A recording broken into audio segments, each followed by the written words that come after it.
अस्सलाम वालेकुम my YouTube family, welcome to Nutro kitchen. बिस्मिल्लाहिर्रहमानिर्रहीम। जी आज हम एक बहुत ही मज़ेदार रेसिपी बनाने जा रहे हैं पापड़ी की। डालनी मुझे ये रेसिपी रमज़ान के स्टार्ट में चाहिए थी, पर जी मैं अब लास्ट में डाल रही हूँ।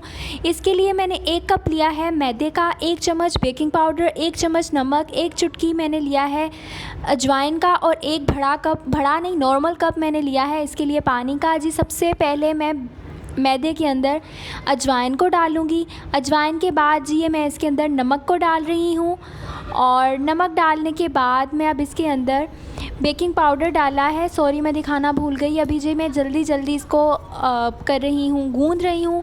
और गूँधने के बाद गूँधना आपने इस तरह है कि इसका जो टेक्सचर है ना बहुत नरम रखना है। लास्ट पे मैं इसके ऊपर अपना ये लगा रही हूँ ऑयल। ये सब मैं लास्ट इसमें लगा रही हूँ ताकि ये नरम रहे। जी मैंने इसकी जल्दी से एक पतली सी रोटी बना ली है और एक छोटी कटोरी की मदद से मैंने ये गोल गोल दायरे बना लिए हैं। जी अंदर डालते हुए वो गोल दायरे ख़राब हो गए। वैसे भी पापड़ी की शक्ल ऐसी सी होती है तो इसलिए ये मैटर नहीं करता कि किस कलर का है और कैसा टेक्सचर है, क्योंकि हमने डालनी तो तोड़ कर होती है अंदर। जी पापड़ी मेरी ऑलमोस्ट अच्छे से फ्राई हो गई है। मेरी रेसिपी रेडी है।